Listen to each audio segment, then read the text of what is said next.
সকলকে শুভেচ্ছা। আপনারা সবাই কিশোর কবি সুকান্ত ভট্টাচার্যের নাম শুনে থাকবেন। ওনার অনেক বিখ্যাত কবিতা আছে, তার মধ্যে একটি অন্যতম কবিতা প্রিয়তমাশু, যেখানে একজন সৈনিকের জীবনের কথা বলা হয়েছে। একজন সৈনিক তার পরিবার রেখে, তার স্ত্রী পুত্র রেখে দেশ রক্ষার্থে, মাতৃভূমি রক্ষার্থে যুদ্ধক্ষেত্রে চলে যান। বহুদিন পর তার প্রিয়তম স্ত্রীকে যুদ্ধক্ষেত্র থেকে একটি চিঠি লেখেন। চিঠিটা ছিল এরকম: সীমান্তে আজ আমি প্রহরী, অনেক রক্তাক্ত পথ অতিক্রম করে আজ এখানে এসে থমকে দাঁড়িয়েছি স্বদেশের সীমানায়। ধূসর তিউনিসিয়া থেকে স্নিগ্ধ ইতালি থেকে ছুটে গেছে বিপ্লবী ফ্রান্সে। নক্ষত্র নিয়ন্ত্রিত নিয়তির মতো ঘূর্ণিবার অপহৃত রাইফেল হাতে ফ্রান্স থেকে প্রতিবেশী বার্মাতেও। আজ এখন সীমান্তের প্রহরী আমি। আজ কিন্তু নীলাকাশ পাঠিয়েছে আমাকে আমন্ত্রণ, স্বদেশের হাওয়া বয়ে এনেছে অনুরোধ, চোখের সামনে খুলে ধরেছে সবুজ চিঠি। কিছুতেই বুঝি না কি করে এড়াবো তাকে, কি করে এড়াবো সৈনিকের এই কড়া পোশাক।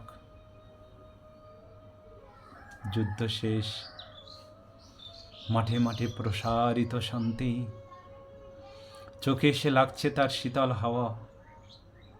প্রতি মুহূর্তে শ্লৌত হয়ে আসে হাতের রাইফেল, গা থেকে খসে পড়তে চাই পোশাক। রাত্রে চাঁদ ওঠে, আমার চোখে নেই ঘুম। তোমাকে ভেবেছি কতবার, কত শত্রুর পদক্ষেপ শোনার প্রতীক্ষার অবসাদে, কত গোলা ফাটা মুহূর্তে, কতবার অবদ্ধ হয়েছে মন যুদ্ধ জয়ের ফাঁকে ফাঁকে। সে শুধু তোমার আর তোমাদের ভাবনায়। তোমাকে ফেলে এসেছি দারিদ্র্যের মধ্যে, ছুড়ে দিয়েছি দুর্ভিক্ষের আগুনে, ঝড়ে আর বন্যায়, মারিয়ার মরকের দুঃসহ আঘাতে। বারবার বিপন্ন হয়েছে তোমাদের অস্তিত্ব, আর আমি ছুটে গেছি এক যুদ্ধক্ষেত্র থেকে আর এক যুদ্ধক্ষেত্রে। জানি না আজও আছো কি নেই, দুর্ভিক্ষের ফাঁকার বন্যায় তলিয়ে গেছে কিনা ভিটে, জানি না তাও। তবু লিখছি তোমাকে আজ, লিখছি আত্মম্ভর আশায়। ঘরে ফেরার সময় হয়ে গেছে, জানি আজ আমার জন্য কেউ প্রতীক্ষা করে নেই। মালায় আর পতাকায়, প্রদীপে আর মঙ্গল ঘটে, জানি সংবর্ধনায় রটবে না লোকমুখে, মিলিত খুশিতে মিলবে না বীরত্বের পুরস্কার। তবু আমার আবির্ভাবে নেচে উঠবে একটা হৃদয়, সেটা তোমার হৃদয়। যুদ্ধ চাই না আর, যুদ্ধ তো থেমে গেছে। পদার্পণ করতে চায় না মন ইন্দোনেশিয়ায়, তাই আর সামনে নয় পিছনে ফেরার পালা।